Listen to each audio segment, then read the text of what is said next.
Baik, jazakallahu khairan katsir, kami sampaikan kepada Bapak Haji Aswandi yang telah banyak memberikan inspirasi kepada kita terkait dengan bagaimana kita itu berbisnis, bagaimana menjadikan diri kita itu punya semangat karakter, yuk menjadi seorang pengusaha apapun. Baik, masih ada satu orasi lagi sekitar 30 menit oleh Bang Zul, atau nama lengkapnya adalah Ustadz Zulfikar Alimuddin. Beliau adalah seorang trainer nasional dari SMIH, yaitu Semangat Membangun Indonesia Hebat. Beliau juga seorang pengusaha yang sukses.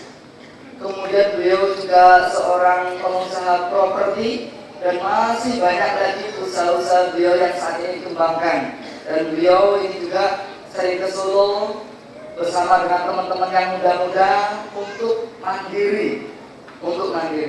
Baik, selanjutnya sekali lagi kita akan sambut pembicara kedua, orasi oleh Ustadz Zulfikar Alimuddin. Kepada beliau Ustadz Zulfikar Alimuddin kami persilahkan.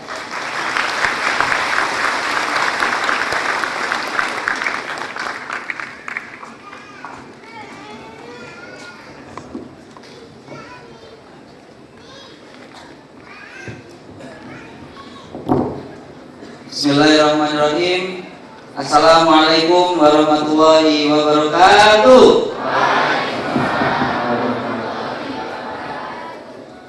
Ya, sebelum kita ketemu Pak Zulfikar Alimuddin, sepertinya kita perlu untuk menyemangati teman-teman dulu ya, ya. Oke. Jadi teman-teman, nanti kalau kita sebut SMIH, kita lihat tuh, seminar menuju Indonesia hebat. SMIH. Nama kita juga SMIH. Sebenarnya kita tidak minta ya. Nah, nanti ketika kita sebut SMIH, semuanya yang ada di ruangan ini berdiri lalu menyebutkan aku hebat, bangsaku hebat. Ya, tangannya seperti ini ya. Kemudian nanti kalau siap berdiri. Kalau misalkan disebutkan IIBF, teman-teman juga bangsa hebat, aku hebat, bangsa hebat. Terus lagi LHG sama ya, aku hebat, bangsaku hebat. Dan TPA dengan semangatnya aku hebat, bangsaku hebat, bangsaku hebat. Oke, siap semuanya? Siap ya? Ya, yang masih muda semuanya, meskipun yang sudah sepuh-sepuh, tetap semangat untuk menuju Indonesia hebat. Oke, kita coba Mas Yuli. Ya, tes voice dulu. SMIH, aku hebat, bangsa apa? Masih penyesuaian. Berdiri. Yo, berdiri. Singkat waktunya, yang penting geloranya yang terasa. Sambil sedikit. SMIH, aku hebat, bangsaku hebat. LKG, aku hebat, bangsaku hebat.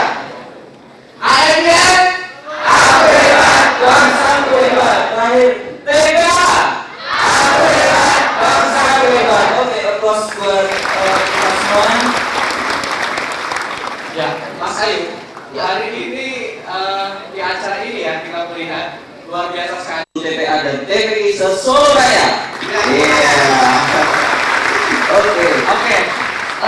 Sebelumnya saya tanya dulu sih Mas Yuli, sebenarnya SMIH itu apa sih? Oke, singkat aja ya Mas Ayu. Oke. Karena kalau dijelasin nggak cukup kita silaturahim akbar ini. Iya. Nanti biar jelas sama Pak Zul. Yang jelas ini adalah gerakan pemuda, sama semangatnya seperti teman-teman TPA semuanya ya. Kita terjun ke masyarakat. Saat ini fokus kita ke desa-desa, ya kan, membangun desa, membangun bangsa kita melalui sektor pendidikan juga, kemudian ekonomi dan kesehatan ya. Jadi tiga itu adalah tiga indikator untuk menuju indeks pembangunan manusia yang lebih bagus lagi seperti itu. Oke, kenapa desa Mas Yuli? Kenapa di desa? Ya. Mungkin pejuangnya wajah-wajah desa. Ya. Ya, karena di desa itu replika kecil negara ya. Kita mulai dari desa-desa dulu dengan semangat para pemuda yang ingin membangun desanya. Setelah itu kita harap 1 desa, 100 desa, 1000 desa, 1 Indonesia menjadi Indonesia yang hebat. Iya. Oke, ya, semuanya. Terakhir pertanyaan dari saya. Oke. di Solo. Ya. Ini kan semuanya di Solo nih. Ya. Ya. Di Solo sudah ada belum sih Mas SMIH dan di desa mana? Oh iya, sudah ada di Solo SMIH. Semangat Indonesia Hebat. Untuk saat ini kita baru fokus di 2 desa. Yang pertama di desa Kadipaten Boyolali, dan kemarin baru ke desa Luang di Sukoharjo. Oke. Iya.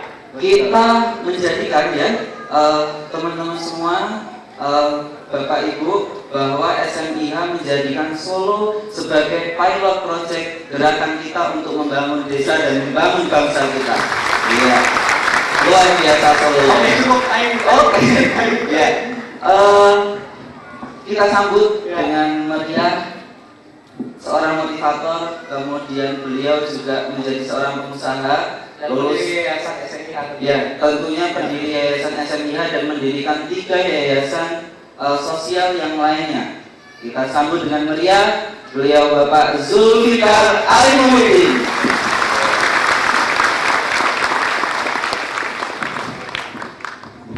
Assalamualaikum warahmatullahi wabarakatuh. Wah, ini si Mas. Kalau lampu aja itu boleh nggak? Ya, lampu biasa aja. Kalau gelap saya nggak kelihatan Mas, hitam semua ini. Waktu kemari datang pertama, celananya pada celana surga semua saya bilang, pendek, ya kan? Karena surga itu ada apa? Lautan susu, lautan khamar yang bisa minum tanpa memabukkan. Jadi teman-teman kita ini, sahabat kita sudah siap masuk surga. Nggak mau bulana atau wajah yang penuh rasa syukur dan bahagia. Yakin? Orang longso gitu loh Mas wajahnya. Ngaku bahagia. Tapi sesungguhnya satu hal yang kita harus yakini sungguh-sungguh kita yakini, waktu melihat wajah kita, wajah ciptaan Allah yang paling Allah muliakan di muka bumi, dan satu-satunya kenapa Allah menciptakan manusia. Fikir dan fikir. Apa konteksnya ketika kita bercermin dan berpikir? Berpikir untuk meyakinkan ke dalam diri kita bahwa tugas keseharian kita per hari ini, apapun Anda, tugas kita per hari ini, apapun Anda, tentulah ada sesuatu yang Allah inginkan dan Allah ingin kita semua perjuangkan. Buat saya, Mas, Mbak, misalnya muda-muda ya, buat saya, yang tua ya ikut muda aja ya Pak, jadi saya panggil Mas aja ya Pak. Buat saya, insya Allah, menjadi guru TPA, menjadi guru TPQ, bukan lagi suatu kewajiban. Tolong dicatat dan tolong dicamkan, dan di waktu malam-malam ngomong sama Allah. Yakinkan bahwa menjadi guru TPA dan TPQ adalah pintu kemuliaan. Pintu kemuliaan. Kita sesungguhnya diciptakan ingin menjadi makhluk yang mulia. Dengan mulialah kita mencapai apa yang kita inginkan. Guru, pengusaha, pegawai negeri, apa saja adalah judul-judul yang sifatnya fana. Oke? Jadi pengusaha boleh, enggak juga enggak apa-apa. Tapi yang harus dibangun adalah sikap mandiri, harkat martabat sebagai manusia. Topik kita hari ini, saya diminta berbicara tentang bagaimana menjadi kader yang punya finansial hebat dan moral yang hebat. Moral adalah cakupan yang sangat luas. Luas sekali moral. Finansial lebih luas lagi. Kita akan coba batasi dalam konteks semangat kewirausahaan, dalam konteks membangun sikap kemandirian. Sikap kemandirian adalah tumpuan penting menjadi makhluk yang mulia. Mulia adalah memberi. Anda telah memberi, saudara-saudaraku. Anda telah memberi. Anda telah mendedikasikan waktu Anda Anda berdasarkan ilmu Anda, energi Anda, dalam keterbatasan Anda didik anak-anak muda Indonesia menjadi calon-calon pemimpin bangsa di masa depan. Saya tidak main-main. Hargai diri Anda sendiri. Anda adalah pintu kemuliaan buat diri Anda, dan Anda adalah pintu kemuliaan buat bangsa ini. Kalau pagi-pagi kembali mengaca, itu yang Anda bicarakan di kaca. Ngomong sama kaca, ya Allah, Engkau ciptakan makhluk yang di kaca, aku tatap ini pagi ini. Jadikan sungguh-sungguh semua kegiatanku menjadi pintu kemuliaanku di hadapan-Mu ya Rabb. Baru hidup kita lebih tenang, hidup kita lebih lancar, lebih nyaman. Tidak ada aral melintang. Yang ada adalah ujian-ujian pendakian kemuliaan. Yang ada adalah ujian-ujian pendakian kemuliaan. Kapan ujian itu dan kapan melakukannya? Tidak nanti, hari ini. Itulah konsep hebat. Hebat adalah sikap pantang menyerah. Hebat adalah sikap mandiri, yakin bahwa dirinya mempunyai tugas mulia dari Allah membangun dirinya dan membangun bangsa.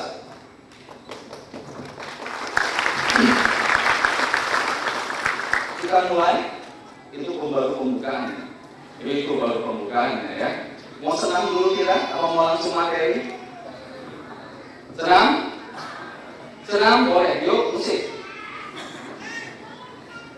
Musik, enggak ada? Enggak ada ya. Enggak disiapkan, ya sudah, kita langsung materi aja ya. Saya akan kasih hadiah 5 buah buku hari ini ya. Hadiah buat siapa saja. Hadiah pertama saya mau tanya, di sini siapa yang sudah mengajar TPA, TPQ lebih dari 10 tahun? Gerah ya Mas. Di atas 15 tahun. 15 tahun Bu? Bismillah 15 tahun. Ke depan Bu, ambil bukunya Bu. 15 tahun. 15 tahun ke depan. Loh, umur berapa Mas? Hah? Umur 24. Oh ya, wajah surga. 34 tampang 24. Ini Mas, satu Mas.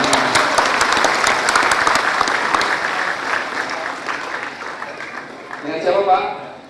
Pak Pardal, Pak Warsito. Waduh, ini semua dapat berkah ilmu para guru-guru hebat kita ini ya. Bayangkan, saya yakin Bapak ini masih pusing dengan Bapak sendiri kelihatannya. Tapi wajahnya bersinar. Lihat, apakah asli bersinar atau karena cahaya lampu? Ya. Oh, ini tadi yang 15 tahun juga Mas? Wah, umur 34. Wah, selamat ya Mas, selamat. Mana bukunya Wil? Tolong dibagi. Buku ini saya tulis sebagai kristalisasi perjalanan hidup saya sendiri tanpa sayanya, hanya maknanya. Bagaimana, ayo boleh difoto, jangan pergi dulu ya. Bagaimana kita tidak boleh menyerah. Prinsip hebat yang pertama adalah kita tidak boleh menyerah. Saya yakin di antara saudara-saudara semua sempat ada yang menyesal hidup, sempat ada yang merasa salah jalan, ya kan? Seandainya saja saya, pernahkah kita bicara begitu? Seandainya saja saya, sama saya juga begitu. 4 tahun yang lewat, I wish I had, seandainya saja. Namun dengan waktu yang saya coba dalami adalah sesungguhnya Allah sudah mendorong kita ke tempat yang paling rendah, yang sangat kita tidak inginkan, dijeblosan ke tempat yang paling bawah hanya untuk satu. Allah ingin kita merangkak menaik ke atas. Karena waktu kita merangkak menaik ke atas, itulah dakian kemuliaan, itulah pendakian kemuliaan. Jadi buat siapa yang merasa salah jalan, merasa menyesali nasib, istighfar sekarang. Inilah jalannya Allah buat kita mendaki kemuliaan kita. Bukan dengan kesenangan dan kebahagiaan Anda mendapatkan kemuliaan. Dengan perjuangan hidup yang susah, mencari jalan hidup, itulah kemuliaan. Satu-satunya tangan yang pernah dicium oleh Rasulullah SAW, tangan seorang pemecah batu. Tidak ada tangan yang lain Rasulullah cium, hanya tangan seorang pemecah batu. Dipegang, dicium, inilah tangan surga. Bukan yang ini. Makasih ya. Kita buka materi ya, waktunya terbatas. Oh belum ya? Wah subhanallah. Kami mohon dong Bapak IDF ke depan. IDF menghasil 500.000 per orang, Masya Allah. Hah? Ayo.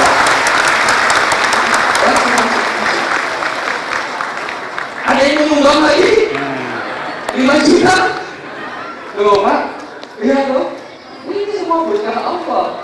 Pancingannya buku, dapatnya 500.000 ini.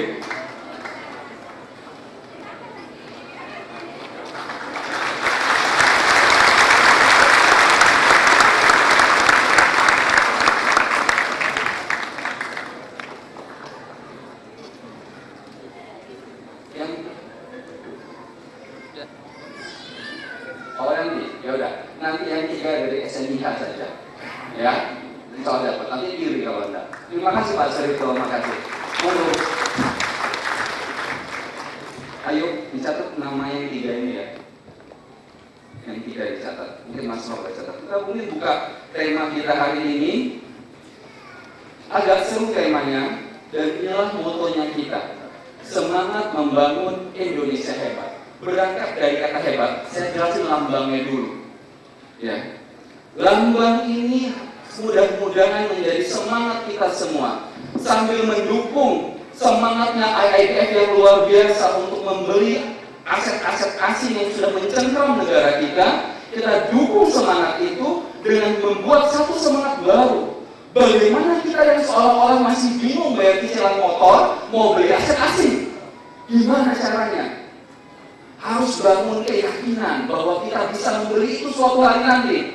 Berangkatnya dengan keyakinan. Lambang ini mangkok putih, yakin dan suci. Berangkat dengan keyakinan dan kebersihan hati. Kita punya semangat yang dilambangkan dengan bentuk obor. Obor dalam bentuk tapak. Obor mencerminkan semangat. Tapak adalah jejak. Kalau hari ini saya diam saja, saya boleh ngomong apa saja, orang tidak mendengarkan saya. Tapi kalau saya sudah melakukan tindakan, ketika saya sudah mulai bergerak, maka tapak saya adalah bukti bahwa saya sudah membuktikan apa yang saya sampaikan. Kita butuh bukti. Bukti buat kita semua tidak mesti harus membeli pada akhirnya kalau kita akhirnya tidak mampu. Tapi bukti yang paling penting, kita sudah melangkahkan kaki kita menuju ke arah yang dibina oleh para pembina-pembina kita untuk membeli Indonesia.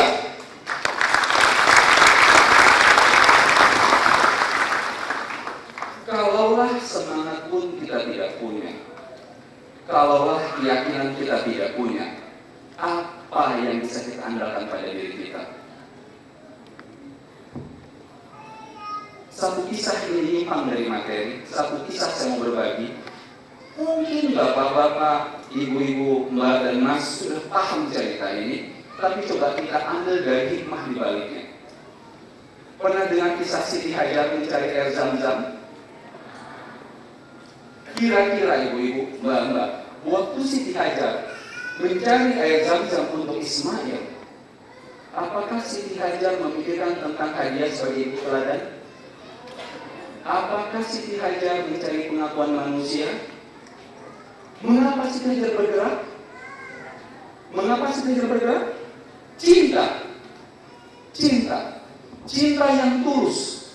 Makanya kita berangkat berangkat dari Safa. Safa itu ketulusan.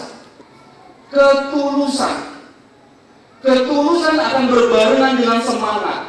Begitu kita punya agenda-agenda lain, hilang tulus kita, berkurang semangat kita.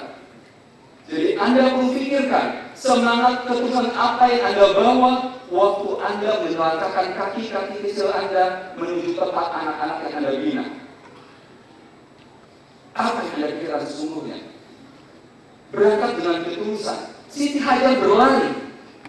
Siti Hajar berlari 7 kali dan dia tidak tahu kapan air Zam-Zam yang muncul, dan dia tidak tahu di titik mana air Zam-Zam bukan muncul. Ini seperti kita setiap hari kita berjuang dalam hidup kita. Kita terus bergerak. Kita tidak tahu kapan Allah memberikannya pada kita, tapi kita yakin Allah akan memberikannya karena kita berprasangka baik pada Allah. Itulah perjuangan kita.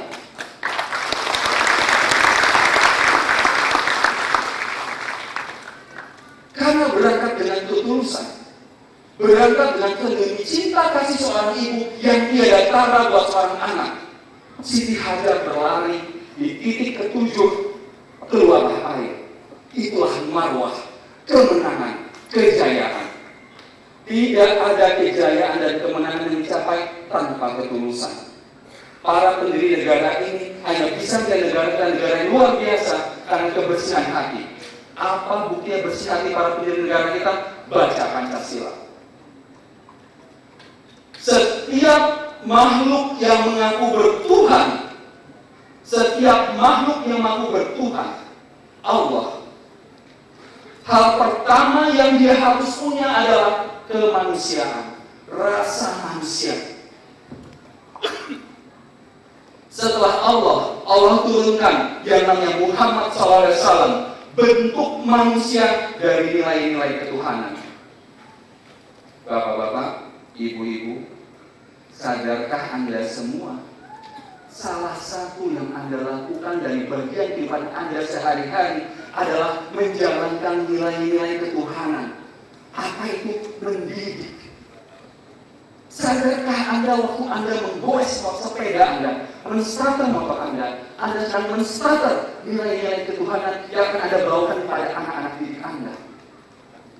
Beyond, melebihi sekedar upah-upah yang tidak bermakna itu. Udara panas, kadang hujan, mungkin perut lapar, motor mungkin belum terbayar, kontrakan mungkin masih bocor dan belum terbayar, kos-kosan juga begitu ya Mbak, yang mahasiswi kadang-kadang orang terlambat. Betul? Sama, saya pengusaha dan pikir saya senang-senang. Sama, tagihan utang di bank, konsumen terlambat bayar, kontraktor kabur bawa uang, bodoh. Ya, jangan dipikir kita ini lantas sudah ngomong di sini, kita sudah selesai. Belum. Tidak ada hidup yang selesai. Lihat, saya nggak buka-buka materinya. Ngomong terus. Renew and reconstruct. Prinsip yang kita bangun. Kita biasa berpikir bahwa ada orang lain yang membangun negara dan bangsa kita. Kita biasa berpikir tugas orang lain yang membangun bangsa dan negara kita. Itu adalah pola pikir lama. Hari ini kita bilang, saya ingin membangun bangsa dan negara saya. Itu yang kita sebut renew.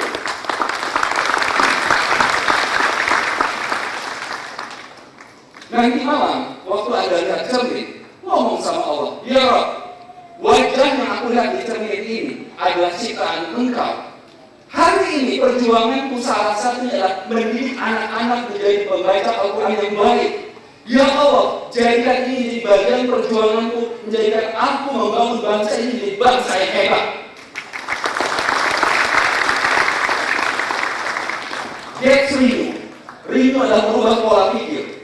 Pola pikir lama yang berpikir bahwa tugas orang lain, tanggung jawab orang lain, maka secara tanggung jawab saya melakukannya. Dan tadi kenapa saya minta adik-adik saya berdiri ke depan, mereka pelopor-pelopor yang sudah turun ke desa-desa. Nanti bisa cerita di lain waktu apa yang mereka lakukan ke berbagai desa di Indonesia untuk membangun ekonomi desa dengan konsep social entrepreneurship. Oke, kita tidak datang ke desa bilang, waduh kasihannya miskin banget ya, ini kita sumbang. No, kita nggak lakukan itu. Sudah puluhan tahun bangsa ini dididik sebagai bangsa peminta-minta. Sudah sekian tahun bangsa ini dididik jadi bangsa pengemis. BLT diberikan. Kemarin kata ibu-ibu PKK Desa Luang, BLT itu singkatannya bantuan langsung telas. Bantuan langsung telas, itu ibu lurah yang ngomong. Saya jadi ketawa juga itu, keren juga ibu itu ya. Saya bahkan berani bilang begini, saudaraku, kita sama, oke? Kita sama-sama berjuang. Saya bilang begini, kalau dalam persepsi kita selalu pada posisi meminta dan dibantu, sama saja kita tanda tangan kontrak mati sama Allah, minta jadi orang susah seumur hidup. Pernah berpikir? Kalau kita selalu merasa butuh dibantu dan ditolong, itulah titik awal kontrak mati kita sama Allah, jadi orang susah seumur hidup. Rubah pikiran kita hari ini. Hari ini, meskipun saya masih kekurangan, saya ingin punya sesuatu yang saya berikan. Meskipun saya baru menjadi pengajar PPA, saya sekarang membangun bangsa saya. Saya tidak melakukannya cuma karena upah. Karena sesungguhnya upah itu tidak bermakna sama sekali buat saya.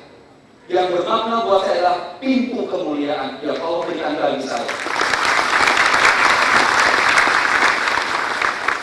That's real. Yang kedua adalah reconstruct. Tadi para senior kita dari IIDF sudah menunjukkan bagaimana struktur ekonomi kita. Terlalu panjang mau kita bahas kembali di sini. Yang mau kita bangun adalah ekonomi berkeadilan. Ekonomi berkeadilan. Saya tidak ngerti ekonomi syariah karena saya bukan penggiat ekonomi syariah. Tapi yang saya sungguh yakin yang Allah inginkan terjadi di muka bumi ini adalah keadilan. Bahkan seorang pemimpin yang masuk surga pertama kali adalah pemimpin yang adil. Bagaimana mau ekonomi yang berberi keadilan? Bukan saya yang merumuskannya. Pendiri bangsa ini salah satunya Bung Hatta. Koperasi adalah pilar utama pembangun ekonomi berkeadilan. Pertanyaannya, kenapa sudah sekian puluh tahun ada koperasi, kita mau yang nggak adil-adil? Ada yang bisa jawab bantu saya? Hadiah satu buku. Kenapa sudah sekian puluh tahun kita punya koperasi, ekonomi kita tidak berkeadilan? 2 buku? Ya, Mas. Yang keras, Mas. Saya lihat, Mas. Karena pada prinsipnya koperasi terus bertujuan mensejahterakan anggotanya. Iya. Jadi kalau yang tidak anggota banyak kan tidak punya kesejahteraan. Oke, jadi karena tidak banyak yang jadi anggota, tidak sejahtera. Karena prinsipnya koperasi itu dari anggaran dasar berdasarkan martabat mereka. Ya. Anggaran seperti itu mensejahterakan anggotanya dari anggota mereka. Tapi kenapa sekarang tetap banyak yang tidak sejahtera, Mas? Meskipun sudah banyak koperasi.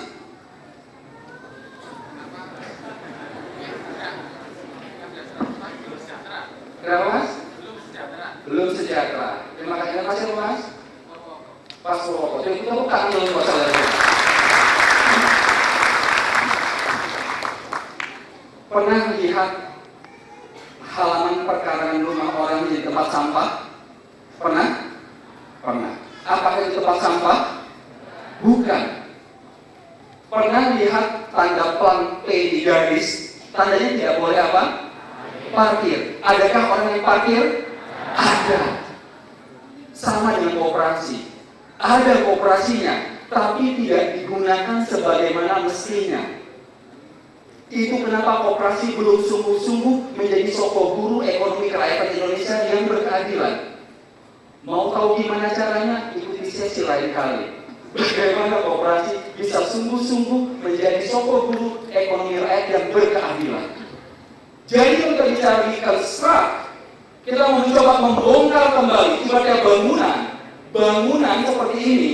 Kalau kita tidak happy dengan bangunan ini, kita coba bongkar tanpa merusak, menghancurkan seluruh bagiannya. Kita tekankan bagian-bagian utamanya dan kita pakai kembali untuk membangun sesuai dengan bangunan yang kita inginkan bersama. That's reconstruct, membangun kembali. Tapi bagaimana memulainya? Dengan kata renew, memperbaharui pola pikir. Kita perbaharui pola pekerjaan kita, dan kita perbaharui pola pikir kita. Yang sebelumnya pada posisi membutuhkan pertolongan, harus dibantu, lemah tak berdaya, menjadi mandiri, kuat, punya harkat martabat dan mulia. Yang terus tidak peduli menjadi membangun bangsa dan negara dengan apa yang kita punya.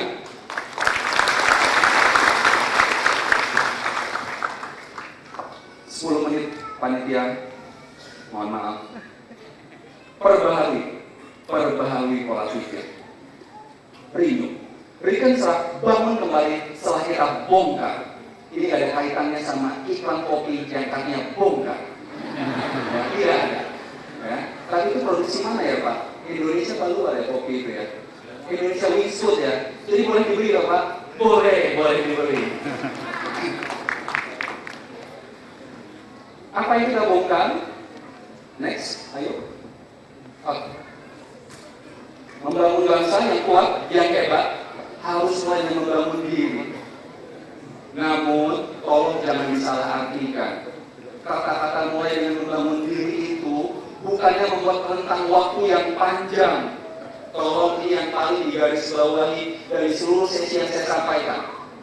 Membangun diri itu bukan bermaksud mengatakan bahwa antara saya dan membangun diri itu ada nanti hasilnya.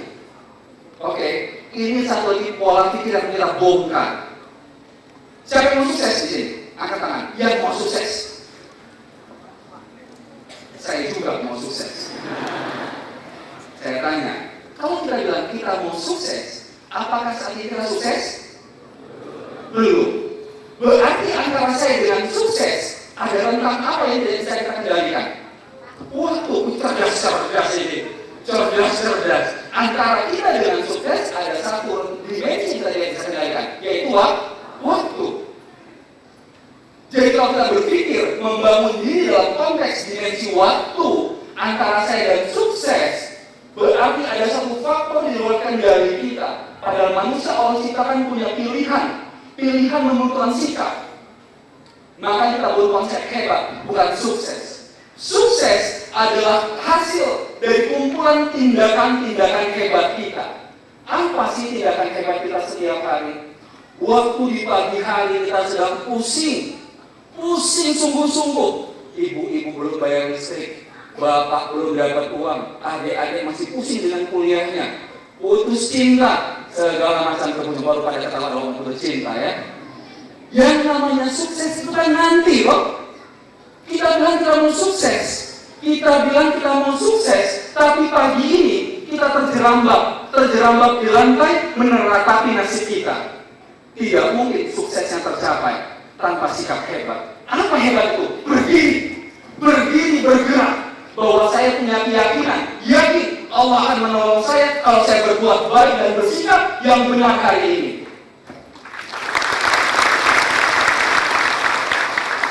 Kita dicekoki konsep sukses, kita melupakan butuh sikap-sikap hebat untuk sukses. Sukses adalah hasil buahkan kuasa kita. Ingat, kita semua orang Islam, kita seringkali mau sukses. Kita pikir kita mau merengkuh sukses. Kita lupa, sukses adalah hasil. Hasil bukan hak kita. Kita beribadah setiap hari. Kita menafikan ibadah kita. Kita minta sama Allah, tapi kita mau mengatur Allah untuk menentukan kesuksesan kita. Yang kita lupa adalah kita butuh sikap. Tidak pernah ada ajaran Islam yang meminta keberhasilan. Yang Islam minta adalah sikap dan istiqomah di dalamnya. Apakah kita menghabiskan waktu kita antara sekarang dan nanti tanpa mengetahui kepastian sukses dan tertutup di dalamnya? Kenapa? Karena kita bergerak berpikir sukses, tapi kita mengkufurkan sesuatu yang kita harus butuhkan membangun diri kita sesungguhnya pada hari ini. Menyerah ada sikap yang paling dibenci oleh Islam.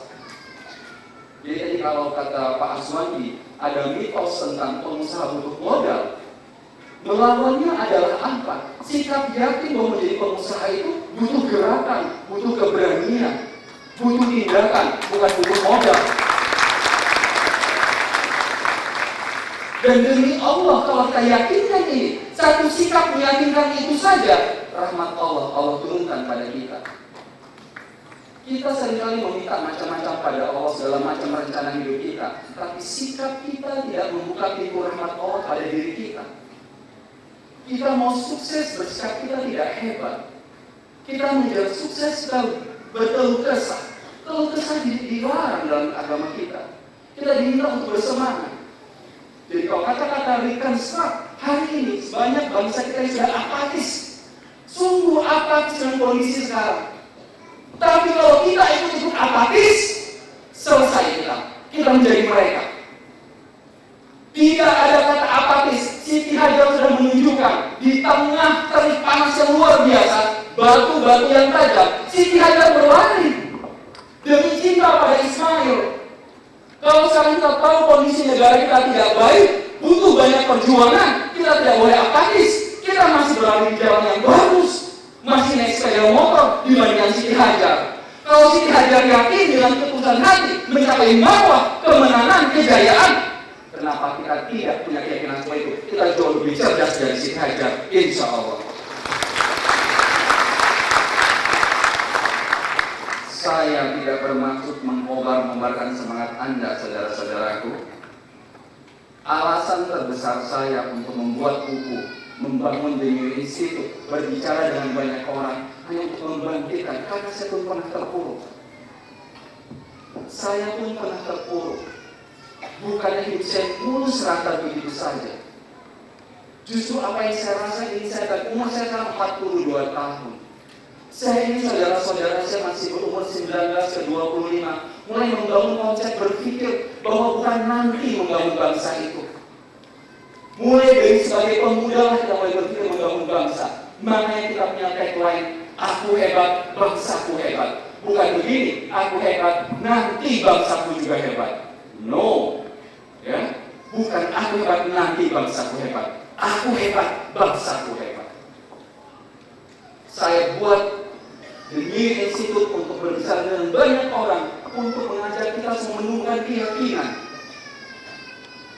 Bukan daripada Zulfikar, siapa Zulfikar ini? Kita baca Al-Quran setiap hari, bahkan Anda semua mengajarkan Al-Quran. Satu-satunya buat saya, penguat hati saya menghadapi hidup, janji Allah bahwa setiap kebaikan akan dibalas dengan kebaikan. Ar-Rahman ayat yang bisa jawab buku 2, Ar-Rahman ayat 60. Siapa yang angkat 60? Wah, kalau dikasih buku 12 punya nggak ada 2 buku? Boleh kasih 2 buku. Nanti boleh kasih orang tua atau siapa satunya, Mas. Saya kira waktu sudah mau habis ya, panitia ya.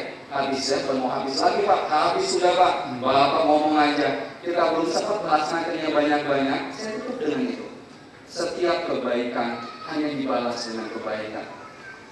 Mulai hari ini kita tanamkan, saudara-saudaraku, kita tanamkan. Tindakan saya hari ini adalah kebaikan yang saya lakukan. Dengan kebaikan ini, saya memohonkan rahmat Allah bagi saya. Kalaupun saya hidup sulit hari ini secara duniawi, mudah-mudahan Allah mudahkan hidup anak-anak saya nanti. Kalau hidup sekarang saya susah secara ekonomi, mudah-mudahan Allah muliakan saya di hadapannya. Contoh suri tauladan terbaik yang kita juga punya, Umar bin Khattab. Orang mulia apa beliau? Orang mulia apa orang Khattab? Setelah Madinah ditaklukkan dan ekonomi Islam berkembang, 2 tahun Madinah dilanda bencana kekeringan dan penyakit.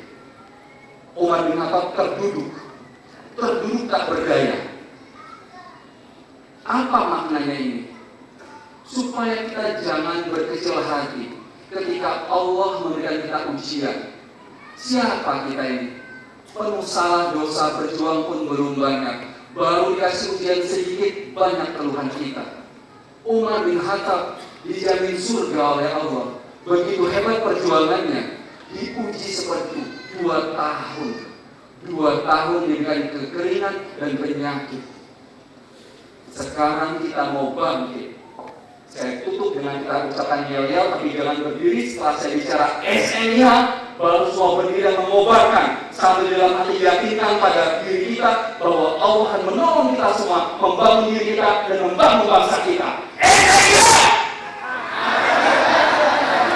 Kurang latihan lagi ya, ibu-ibu masih malu-malu. SNH! Belum bergemuruh, belum jatuh lampunya. Kalau belum bergemuruh saya nggak mau turun, panitia jangan salahin saya. Belum, yang belakang masih tidur. Saya bisa lihat. Ayo ya. Bismillahirrahmanirrahim. Kenapa dia ngoyo-ngoyo? Belum, salah yang depan. Sekali lagi panitia mohon maaf. Alhamdulillah. Assalamualaikum warahmatullahi wabarakatuh.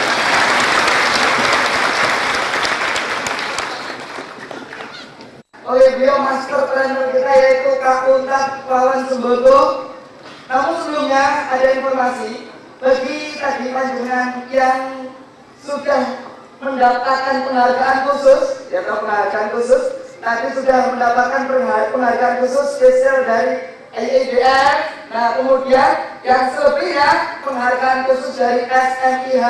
Silakan nanti yang dorong mengambil kepada panitia yang ada di operator dengan Mas Wuyu, insya Allah. Monggo dipersilakan. Mas Wuyu. Hati-hati karena beliau belum nikah ini, belum lagi Mas ya. Iya. Baik, kita sambut saja Kak Untat. Monggo dipersilakan. Yuk, sebelumnya kita yel dulu, berdiri semuanya, berdiri semuanya, berdiri semuanya. Kita takbir dulu biar agak sedikit lebih semangat.